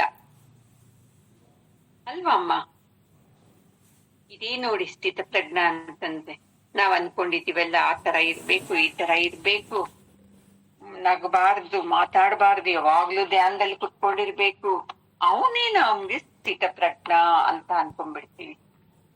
ಯಾವಾಗ್ಲೂ ಹೆಂಗಿರ್ಬೇಕು ಗೊತ್ತಾ? ನಮ್ಮನ್ನ ಒಳ್ಳೆ ಕಡೆ ನಡೆಸೋ ಅಂತ ಸಂಘನ ಮಾಡ್ಬೇಕು ನಾವು. ಒಂದು ಒಳ್ಳೆ ಫ್ರೆಂಡ್ ಇಟ್ಕೋಬೇಕು ನಾವು. ಅವರು ನಮ್ಮನ್ನ ತಪ್ಪುಗಳನ್ನ ತಿದ್ದುತ್ತಾ ಇರ್ಬೇಕು ಅಂತವ್ರನ್ನ ನಾವು ಇಷ್ಟಪಡ್ತೀವಾ? ಇಲ್ಲ ಅಲ್ವಾ? ನಾವು ಮಾಡಿದ್ದಕ್ಕೆಲ್ಲ ಸರಿ ಸರಿ, ವೆರಿ ಗುಡ್, ಕರೆಕ್ಟ್ ಅಂತ ಹೇಳೋತ ನಾವು ಪ್ರೀತಿ ಮಾಡ್ತೀವಿ, ಅಲ್ವಾ ಅಮ್ಮ? ಮನೆಯಲ್ಲೂ ಅಷ್ಟೇ ನೋಡಿ, ಗಂಡನ್ಗೆ ಕೋಪ ಬಂದಾಗ ಹೆಂಡತಿ ಶಾಂತವಾಗಿರ್ಬೇಕು, 1-2 ನಿಮಿಷ. ಹೆಂಡತಿ ಕೋಪ ಬಂದಾಗ ಗಂಡ 1 5 ನಿಮಿಷ ಶಾಂತವಾಗಿ ಇದ್ಬಿಟ್ರೆ ಏನಾಗುತ್ತೆ ಅವಾಗ? ಆ ಘಟನೆ ಏನೇನ್ ಗಲಾಟೆ ಆಗೋದು ಅಲ್ಲಿಗೆ ನಿಂತೋಗ್ಬಿಡ್ತಿದ್ದೆ. ನಾವೇನ್ ಮಾಡ್ತೀವಿ, ಅವ್ರ ಕೋಪ ಬಂದಾಗ್ಲಿ ಇದ್ದಿದ್ದು ಎಗರಿಸಿ ಮಾತಾಡೋದು, ಅಪೋಸಿಟ್ ಮಾಡ್ಕೊಂಡ್ಬಿಟ್ಟಿದ್ದೀವಿ. ಅದಕ್ಕೆ ನಮ್ಗೆ ಯಾವಾಗ್ಲೂ ಉದ್ವೇಗ, ಕೋಪ ಕೋಪ ಕೋಪ ಸಂಸಾರದಲ್ಲಿ. ನನ್ಗೆ ನಮ್ ಮನೆ ಸತ್ಸಂಗಲ್ಲಿ ಕೌನ್ಸಿಲಿಂಗ್ ಅಲ್ಲಿ ಹೇಳಿದ್ದು, ನಮ್ ಯಜಮಾನ್ರಿಗೆ ಬುದ್ಧಿನೇ ಇಲ್ಲ ಮೇಡಮ್, ಯಾವಾಗ್ಲೂ ಕೋಪದಿಂದನೇ ಇರ್ತಾರೆ ಅಂತ. ಅವ್ರಿಗೆ ಬುದ್ಧಿ ಇಲ್ಲ, ನಿನಗ್ ಬುದ್ಧಿ ಇದೆಯಲ್ವಾ? ಅವ್ರ ಕೋಪದಲ್ಲಿದ್ದಾಗ ಎದುರು ಉತ್ತರ ಕೊಟ್ಟಾಗ ಏನಾಗುತ್ತೆ? ಜಾಸ್ತಿ ಆಗಲ್ವಾ? ಅಲ್ವಾ ಅಮ್ಮ? ಈ ತರ ನಾವು ಅದ್ ಗಂಡ ಹೆಂಡ್ತಿನೇ ಅಲ್ಲ, ಮನೆ ಅತ್ತೆ ಸೊಸೆ ಮಗಳು ಅಳಿಯ ಅವ್ರ ಜೊತೆನೂ ಇದನ್ನೆಲ್ಲ ನೀವು ಅಪ್ಲೈ ಮಾಡ್ಕೋಬೇಕು ನೋಡಿ. ಹೊರಗಡೆನೂ ಅಷ್ಟೇ ಹೆಂಗಿರ್ಬೇಕು. ಇಂಥವ್ರ ಫ್ರೆಂಡ್ ನೀವು ಅಂದ್ರೆ ನಿಮ್ಗೆ ಅಷ್ಟು ಗೌರವ ಸಿಗ್ಬೇಕು, ಅಂತವ್ರನ್ನ ಸ್ನೇಹ ಮಾಡ್ಕೋಬೇಕು ನಾವು. ನಾವೆಲ್ಲ ಎಂತವ್ರನ್ನ ಮಾಡ್ಕೋತೀವಿ? ಚೆನ್ನಾಗಿ ಮೇಕಪ್ ಮಾಡ್ಕೊಡೋರ್ನ, ಚೆನ್ನಾಗಿ ಸಾಮಾನುಗಳು ತಗೊಳೋರ್ನ, ಸುತ್ತೋರ್ನ ಅವರೇ ಅಂತ ನಾವ್ ಮಾಡ್ಕೋತೀವಿ. ಯಾರು ಸನ್ಮಾರ್ಗದಲ್ಲಿ ನಡೀತಾ ಇರ್ತಾರೆ ನೋಡಿ, ಅಂತವ್ರನ್ನ ಸ್ನೇಹ ಮಾಡ್ಕೊಂಡಾಗ ಈ ಸ್ಥಿತಪ್ರಜ್ಞನ ಗುಣಗಳೆಲ್ಲ ನಮ್ಗೆ ಬರಕ್ಕೆ ಶುರುವಾಗುತ್ತೆ ನೋಡಿ. ಯಾಕಂದ್ರೆ ಅವ್ರು ನಮ್ಮನ್ನ ತಿದ್ದುತ್ತಾ ಇರ್ತಾರೆ. ನಾನೊಂದ್ಸಲ ಎಲ್ಲ ನೋಡಿದ್ದೆ, 10 ಜನ ಫ್ರೆಂಡ್ಸ್ ಇದಾರೆ ಗೊತ್ತಾ ನನ್ಗೆ, ತುಂಬಾ ಕ್ಲೋಸ್ ಅಂತ ಹೇಳ್ಕೊತಾರಂತೆ. ಅದಕ್ಕೆ ಅವನು ಫ್ರೆಂಡ್ ಹೇಳ್ತಾನಂತೆ, ನಿನಗೆ 10 ಜನ ಇರೋರು ಫ್ರೆಂಡ್ ಮುಖ್ಯ ಅಲ್ಲ, ಒಂದೇ ಒಂದು ಫ್ರೆಂಡ್ ಜೊತೆ ನಾನು 10 ವರ್ಷದಿಂದ ಇದ್ದೀನಿ ಅಂದ್ರೆ ನೀನ್ ಗ್ರೇಟ್ ಅಂತ ಹೇಳ್ತಾರಂತೆ. ಕರೆಕ್ಟ್ ಅಲ್ವಮ್ಮ? ನಮ್ಗೆ ಎಷ್ಟ್ ಜನ ಫ್ರೆಂಡ್ಸ್ ಇರೋದು ಮುಖ್ಯ ಅಲ್ಲ, ಒಬ್ಬರ ಜೊತೆನೆ ನಾನು 10 ವರ್ಷದಿಂದ ಇದ್ದೀನಪ್ಪ ಕ್ಲೋಸ್ ಆಗಿ, ಅವ್ರು ನನ್ನ ಎಷ್ಟು ತಿದ್ದುತ್ತಾ ಇದ್ದಾರೆ, ಎಷ್ಟು ಸಪೋರ್ಟ್ ಮಾಡ್ತಾರೆ ಅಂತ ಬಂತು ಅಂದ್ರೆ ನೀನು ಮಹಾ ಪುಣ್ಯವಂತಿ ನೋಡಿ. ಇಲ್ಲ ಅಸೂಯೆ ಅದು ಇದು ಇತ್ತು ಅಂದ್ರೆ ನಾವು ಯಾವತ್ತೂ ಮುಂದಕ್ಕೆ ಹೋಗಕ್ ಆಗುದೇ ಇಲ್ಲ ನೋಡಿ. ಪಾರ್ವತಿ ನೋಡಿ, ಶಾರದಾಂಗೆ ನಾನು ಕೆಲವು ಕಾರಣದಿಂದ ಹೋಗ್ಲಿಲ್ಲ ಅಂದ್ರೆ ಅವರನ್ನು ಹೋಗ್ಲೇ ಇಲ್ಲ. ಅವ್ರು ಹೇಳಿದ್ದು ಫ್ರೆಂಡ್ ಕಾರಣ ನನಗೆ ತುಂಬಾ ಇಷ್ಟ ಆಯ್ತು, ಇವ್ರು ಬೇರೆಯವ್ರಿಗೆ ಹೇಳಿದ್ದಲ್ವಾ, ಅವ್ರು ನನಗೆ ಬಂದು ಹೇಳಿದ್ದು. ಇಲ್ಲಮ್ಮ, ಅವರು ಸತ್ಸಂಗದಲ್ಲೇ ಬರೋದಂತೆ, ನಿಮ್ ಜೊತೆನೆ ಬರೋದಂತೆ. ಅವರು ಚಾರ್ಧಾಮ್ಗೆ ಎಂಜಾಯ್ ಮಾಡಕ್ ಹೋಗ್ತಾ ಇಲ್ವಂತೆ, ಸತ್ಸಂಗದಲ್ಲಿ ಗುರುಗಳ ಜೊತೆ ಇದ್ದು ಪುಣ್ಯಕ್ಷೇತ್ರನ ನೋಡಕ್ಕೆ ಅವ್ರು ಬರ್ತಾ ಇರೋದಂತೆ. ನೀವು ಬರಲ್ವಲ್ಲ, ಅದಕ್ಕೆ ಅವರು ಬರಲ್ವಂತೆ. ನಾನು ತುಂಬಾ ಕೇಳಿ ನೋಡ್ದೆ, ಒಪ್ಲಿಲ್ಲ ಅವರು. ಲಾಸ್ ಆದ್ರೇನು ಪರವಾಗಿಲ್ಲ, ನಾನ್ ಬರಲ್ಲ ಅಂತ ಹೇಳಿದ್ರು ನೋಡಿ. ಇವ್ರಿಗೆ ಗೊತ್ತಾಯ್ತು ಆಧ್ಯಾತ್ಮದಲ್ಲಿದ್ದಾಗ ಚೆನ್ನಾಗಿರುತ್ತೆ ಅಂತ. ಹಂಗಾಗಿ ಅವರು ಟಿಕೆಟ್ ಎಲ್ಲ ಲಾಸ್ ಆದ್ರೇನು ಹೋಗ್ಲಿಲ್ಲ, ಅವ್ರ ಜೊತೆ ಎಂಜಾಯ್ ಮಾಡೋರ್ ಜೊತೆ ನಾನು ಹೋಗ್ಲಿಲ್ಲ ಅಂತ. ಹಿಂಗೆ ನಾವು ಫ್ರೆಂಡ್ಸ್ ನ ಇಟ್ಕೋಬೇಕು, ಸೆಲೆಕ್ಟ್ ಪೀಪಲ್ ಇರ್ಬೇಕು. ಯಾರನ್ನ ಅವ್ರ ಫ್ರೆಂಡ್ ನಾನು ಅಂತಂದ್ರೆ ನಿಮ್ಗೆ ಗೌರವ ಕೊಡ್ಬೇಕು ನೋಡಿ, ಆ ತರ ನಾವು ಹೋಗ್ಬೇಕು. ಆ ತರ ಬಿಟ್ಟು ನಾವು ಏನ್ ಮಾಡ್ತೀವಿ, ಅಸೂಯೆಯಲ್ಲಿದ್ದಾಗ ಅವಾಗ ನಮ್ಗೆ ಆನಂದ ಸಿಕ್ಕಲ್ಲ. ಅಸೂಯೆನೇ ನಮ್ಮನ್ನ ಹಾಳು ಮಾಡೋದು, ದ್ವೇಷನೇ ಹಾಳು ಮಾಡೋದು. ನಿಮ್ಗೆ ತುಂಬಾ ಸಲ ಹೇಳಿದ್ದೀನಿ ನಾನು, 2 ಸಾಧುಗಳು ತಪಸ್ಸು ಮಾಡ್ತಾ ಇರ್ತಾರೆ, ಅರ್ಧ ಕಿಲೋಮೀಟರ್ ದೂರದಲ್ಲಿ ಒಬ್ರು, ಇಲ್ಲಿ ಒಬ್ರು ಅಂತ. ನಾರಾಯಣ ವೈಕುಂಠಕ್ಕೆ ಹೋಗ್ತಾ ಇದ್ದಾಗ ನನ್ಗೆ ಯಾವಾಗ ದರ್ಶನ ಕೊಡ್ತಾರೆ ಅಂತ ಕೇಳ್ತಾನೆ. ಇನ್ನೊಬ್ನು ಅದೇ ಕೇಳ್ತಾನೆ. ಅಲ್ಲಿಗೆ ಹೋಗಿ ಬಂದ ಮೇಲೆ ಹೇಳ್ತಾನೆ, ನಾರಾಯಣನ ಕೇಳಿದ್ರ ನಾರದ್ರೆ ಅಂದ್ರೆ, ಕೇಳಿದೆ, ಏನ್ ಹೇಳಿದ್ರು, ನಿಮ್ಗೆ ಏನು ವರ ಬೇಕು ಅಂತ ಕೊಟ್ಬಿಟ್ರವರು ಅಂತ ಹೇಳ್ತಾರೆ. ಖುಷಿ ಆಗ್ಬಿಡ್ತಿದೆ ಸಾಧುಗೆ, ಏನು ನಾವು ಪ್ರತ್ಯಕ್ಷಣೆ ಆಗ್ಲಿಲ್ಲ, ಅವಾಗ್ಲೇ ವರ ಕೊಟ್ಬಿಟ್ಟ ನನ್ಗೆ ಅಂತ. ಸರಿ, ವರ ಕೊಟ್ಟಿದ್ದೀರ, ಅದು ಸರಿ. ಈಗ ಅವನು ಕೇಳಿದ್ನಲ್ವಾ ನಿಮ್ಗೆ, ಅಲ್ಲಿ ಕುತ್ಕೊಂಡಿದ್ದಾನಲ್ಲ ಒಬ್ಬ ಸಾಧು, ಅವನು ಕೇಳಿದ್ನಲ್ವಾ, ಅವನಿಗೇನು ವರ ಕೇಳಿದ ಅವನು ಅಂತಂದ್ರೆ, ನನಗೆ ಒಂದು ಕಣ್ಣೋಗ್ಲಿ ಅಂತ ಹೇಳಿದ್ದಾನೆ ಅಂತ ಹೇಳ್ತಾನೆ. ಅವಾಗ ಇವನು ಹೇಳ್ತಾನೆ, ಇನ್ನು ಈ ಸಾಧು, ಅವನು ಒಂದು ಕಣ್ಣ ಬೇಡ ಬೇಡ, ಎರಡು ಕಣ್, ನಾನು ಒಂದು ಕಣ್ಣು ಅಂತಂದ್ರೆ ಅವನ್ ಹೇಳ್ತಾನೆ ಎರಡು ಕಣ್ಣು ಹೋಗ್ಲಿ ಅಂತನ್ಬಿಟ್ಟು ಹಂಗೆ ಐಡಿಯಾ ಮಾಡಿ ಅವಂದು ಒಂದು ಕಣ್ಣು ಹೋಗ್ಬೇಕು ಅಂದ್ರೆ ಇವನ್ ಹೇಳ್ತಾನೆ ಅವನಿಗೆ ಎರಡು ಕಣ್ಣು ಹೋಗೋ ತರ ವರ ಕೊಡಿ ಅಂತ.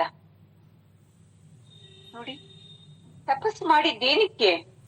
ಅಸೂಯೆ ದ್ವೇಷದಿಂದ ಅವನ ಹಾಳಾಗ್ಲಿ ಅಂತ, ಅವನು ಇವನ್ ಹಾಳಾಗ್ಲಿ ಅಂತ. ನಾವೇನ್ ಅನ್ಕೊಂಡಿದ್ದೀವಿ? ಅಪ್ಪ, ಸಾಧುಗಳು ಮರದ ಕೆಳಗಡೆ ಕುತ್ಕೊಂಡು ತಪಸ್ ಮಾಡ್ತಾ ಇದ್ದಾರೆ ಅಂತ ಡೈಲಿ ಆ ಕಡೆ ಈ ಕಡೆ ಹೋಗ್ತಾ ನಮಸ್ಕಾರ ಮಾಡ್ತೀವಿ, ಹಣ್ಣು ಹಂಪಲ್ ಕೊಡ್ತೀವಿ, ದಕ್ಷಿಣೆ ಕೊಡ್ತೀವಿ. ಅವ್ರ ಮನಸ್ಸಲ್ಲಿ ಏನಿದೆ? ಅಸೂಯೆ. ಅವನ್ ಸಾಯ್ಬೇಕು ಅಂತ, ಇವನು ಸಾಯ್ಬೇಕು ಅಂತ. ನನಗ ಒಂದು ಕಣ್ಣು ಹೋದ್ರೆ ಅವನಿಗೆ ಎರಡು ಕಣ್ಣು ಹೋಗ್ಲಿ ಅಂತ. ಈ ತರಾನ ನಾವು ಮೇಲ್ನೋಟಕ್ಕೆ ನೋಡ್ಬಿಟ್ಟು ಇವನು ಯೋಗಿ, ಇವನು ಸಾಧು ಅಂತ ಹೋಗ್ತೀವಲ್ವಾ, ಅದು ತಪ್ಪು. ನೋಡಿ, ಯಾವಾಗ ಈ ಕ್ರೋಧ ದ್ವೇಷಗಳೆಲ್ಲ ಹೋಗುತ್ತೋ ನಮ್ಮ ಮನಸ್ಸಿಗೆ ಗೋಚರ ಆಗುತ್ತೆ ನಮ್ಮ ಮಧ್ಯೆನೇ ಒಬ್ಬರಿದ್ದಾರೆ ಯೋಗಿ ಸಾಧು ಅಂತ. ಅವ್ರ ಹತ್ರಕ್ಕೆ ನೀವೇ ಹೋಗ್ತೀರಾ ಜ್ಞಾನಕ್ಕೆ ಅಂತ. ಈಗ ನಮ್ಗೆ ಇವೆಲ್ಲ ಗೊತ್ತಿಲ್ಲ, ಏನೇನೋ ಸತ್ಸಂಗಗಳು ಎಲ್ಲೆಲ್ಲೋ ಅದು ಇದು ಕೇಳ್ಬಿಟ್ಟು ನಾವು ಅಂತವ್ರನ್ನ ಹುಡ್ಕೊಂಡು ಹೋಗ್ತೀವಿ. ಹೋಗ್ತಾ ಇಲ್ವಾ? ಈ ತರ ತಪಸ್ಸನ್ನ ಮಾಡಬಾರ್ದು ನಾವು. ಯಾರು ದುಃಖನ ಬಿಟ್ಟಿರ್ತಾನೆ, ಯಾರು ಕಷ್ಟಗಳಲ್ಲೂ ಸಮಚಿತ್ತದಿಂದ ಇರ್ತಾರೆ, ಯಾರು ಆಸೆಗಳನ್ನ ತೊರೆದಿರ್ತಾರೆ, ಯಾರು ಭಯದಿಂದ ಇರಲ್ವೋ, ಯಾರಲ್ಲಿ ಕ್ರೋಧ ಇರಲ್ವೋ ಅಂತವ್ರು ನಮ್ಮ ಸುತ್ತಮುತ್ತಲು ಇದ್ದೇ ಇರ್ತಾರೆ. ಅಂತವ್ರ ಸಂಗನ ನಾವು ಮಾಡ್ಕೋಬೇಕು. ಆಮೇಲೆ ನಮ್ಮಲ್ಲಿ ಈ ಎಲ್ಲ ಗುಣಗಳಿದ್ರೆ ಅದರ ಮೇಲೆ ನಾವು ಕೆಲಸ ಮಾಡ್ಬೇಕು. ಆಯ್ತು, ನನ್ನಲ್ಲಿ ಅಸೂಯೆ ಇದೆ, ಇದನ್ನ ನಾನು ಸರಿ ಮಾಡ್ತೀನಿ ಅಂತ. ಹೆಂಗೆ ಸರಿ ಮಾಡೋದು? ಈ ಸತ್ಸಂಗ ಕೇಳ್ತಾ ಕೇಳ್ತಾ ಕೇಳ್ತಾ ಅದನ್ನ ಕರೆಕ್ಷನ್ ಮಾಡ್ಕೋಬೇಕು. ಇದೇ ನೋಡಿ ತಪಸ್ಸಂದ್ರೆ ಸಂಸಾರ ಬಿಟ್ಟು ಕಾಷಾಯ ವಸ್ತ್ರ ಹಾಕೊಂಡೋಗಿ ಅಲ್ಲೆಲ್ಲೋ ಹಿಮಾಲಯದಲ್ಲಿ ಮರದ ಕೆಳಗಡೆ ಕುತ್ಕೊಂಡು ಆ ಸಾಧುಗಳ ತರ ತಪಸ್ ಮಾಡೋದಲ್ಲ, ಇರೋ ಜಾಗದಲ್ಲೇ. ಯಾಕಂದ್ರೆ ಇವೆಲ್ಲ ನಾವು ಕೇಳ್ಕೊಂಡ್ ಬಂದಿದ್ದೀವಲ್ಲ, ಇಂಥ ಸಂಸಾರ, ಇಂಥ ಜಾತಿ, ಇಂಥ ಗಂಡ, ಇಂಥ ಮಕ್ಕಳು, ಇಂಥ ಕಾಯಿಲೆ, ಇಂಥ ಸಮಸ್ಯೆ, ಇಂಥ ಸುಖಗಳು, ಇವೆಲ್ಲ ಅನುಭವಿಸ್ಬೇಕಲ್ವ ನಾವು. ಈ ಜನ್ಮದಲ್ಲಿ ನಾವೇನ್ ಮಾಡ್ಬೇಕು? ಈ ಸತ್ಸಂಗದಿಂದ ಮುಂದೆ ನಮ್ಗೆ ಇಂಥ ಕರ್ಮಗಳು, ಇಂಥ ಪ್ರಾರಬ್ಧ ಸಿಕ್ಕದಂಗೆ ನಾವು ಈಗ ಈ ಜ್ಞಾನದಿಂದ ಕರ್ಮಗಳನ್ನ ಮಾಡ್ತಾ ಹೋಗ್ಬೇಕು. ನೋಡಿ, ಹಿಂಗೆ ದಿವ್ಸ ಒಂದೊಂದು ಹೇಳ್ಕೊಂಡು ನಾನ್ ಬೆಳಿಗ್ಗಿಂದ ಎಷ್ಟು ಸಲ ಕೋಪ ಮಾಡ್ಕೊಂಡೆ, ನೈಟ್ ಅಲ್ಲಿ ಯೋಚನೆ ಮಾಡಿ ಮಲಗೋವಾಗ ಎಲ್ಲಿ ಯೋಚನೆ ಮಾಡ್ತೀವಿ? ಬೆಳಿಗ್ಗೆ ಅದು ಮಾಡ್ಬೇಕು, ಇದು ಮಾಡ್ಬೇಕು, ಹಿಂಗೇ ಮಲಗೋದಲ್ವಾ ನಾವು? ಇಲ್ಲ ಬೇರೆ ಏನಾದ್ರೂ ಯೋಚನೆ ಮಾಡ್ತೀವ? ಮಾಡೋದೇ ಇಲ್ಲ. ಇವತ್ತು 20 ಸಲ ಕೋಪ ಮಾಡ್ಕೊಂಡಿದ್ದೆ, ಸರಿನಾ? ನಾನು ಯಾಕೆ ಚಿಕ್ಕ ಚಿಕ್ಕ ವಿಷಯದಲ್ಲೆಲ್ಲ ಕೋಪ ಮಾಡ್ಕೊಂಡೆ ಅನ್ಕೊಳ್ಳಿ. ನಾಳೆ ಒಂದ್ 18 ಸಲಕ್ ಬನ್ನಿ, ನಾಡದ್ದು ಇದೇ ತಪಸ್ಸಂತಂದ್ರೆ ಇನ್ನೇನು ಅಲ್ಲ.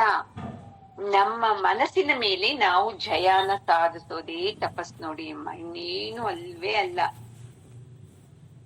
ಅವನು ಅರ್ಜುನ, ಅವನು ಸ್ಥಿತ ಪ್ರಜ್ಞ, ಅವನ್ ಇವೆಲ್ಲ ಸಾಧಿಸಿದ್ದಾನೆ ಅಪ್ಪ. ಹಂಗಂತ ನಾವು ಹಂಗಿರಕ್ಕಾಗಲ್ಲ ಅನ್ಕೋಬಾರ್ದು. ನಾವುನು ಸ್ಥಿತ ಪ್ರಜ್ಞನಾಗ್ಬೇಕು.